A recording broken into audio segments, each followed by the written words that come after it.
koperasi yang kita canangkan. Minimal 70.000 koperasi merah putih baru, kalau bisa 80.000. Koperasi Desa Merah Putih. Koperasi Desa Merah Putih sekarang sedang kita kebut untuk pembentukannya melalui musyawarah desa khusus. Ketimpangan kesejahteraan antara kota dan desa selama ini menjadi tantangan besar pembangunan nasional.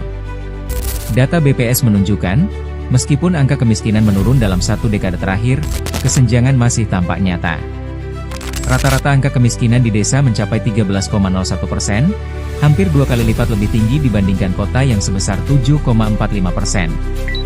Melihat tantangan ini, pemerintahan Presiden Prabowo menaruh perhatian serius terhadap pembangunan desa sebagai fondasi utama ekonomi nasional.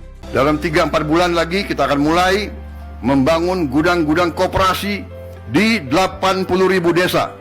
Disinilah peran sentral Yandri Susanto sebagai Menteri Desa begitu menentukan. Di bawah kepemimpinannya, konsep besar Koperasi Desa Merah Putih lahir sebagai jawaban konkret atas ketimpangan struktural ekonomi antara desa dan kota. Yandri Susanto memahami bahwa desa bukan sekadar entitas administratif, melainkan kekuatan strategis bangsa.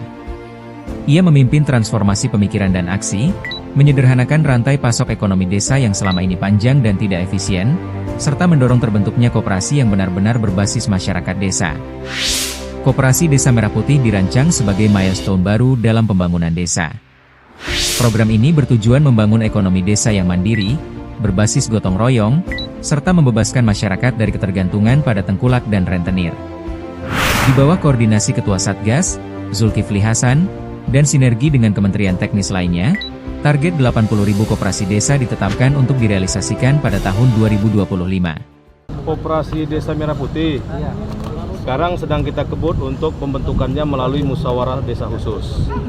Besok saya ke Jawa Tengah, terus lanjut lagi ke Banten, lanjut lagi ke Jawa Barat, terus saja nih. Kalau Koperasi Desa Merah Putih memang kita kejar, insya Allah selesai pembentukannya itu di tanggal 12 Juli di hari koperasi.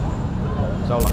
Setiap koperasi akan didukung anggaran sekitar 5 miliar rupiah, dengan total kebutuhan mencapai 400 triliun rupiah yang dibiayai melalui dana desa dan dukungan himbara.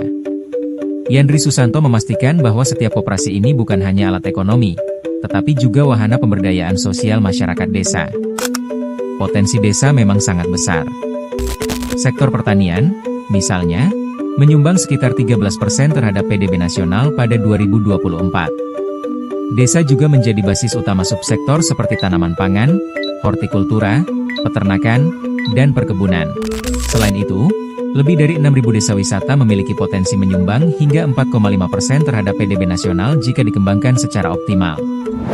Melalui Koperasi Desa Merah Putih, Menteri Yandri Susanto tidak hanya mendorong pertumbuhan ekonomi desa, tetapi juga membangun struktur ekonomi baru yang lebih adil, inklusif, dan berkelanjutan. Inisiatif ini merupakan wujud nyata komitmen pemerintah untuk menjadikan desa sebagai pusat kemajuan, bukan lagi pinggiran dari proses pembangunan nasional. Dengan visi kuat dan kepemimpinan yang membumi, Yandri Susanto menjadi figur kunci di balik gerakan besar pemberdayaan desa ini.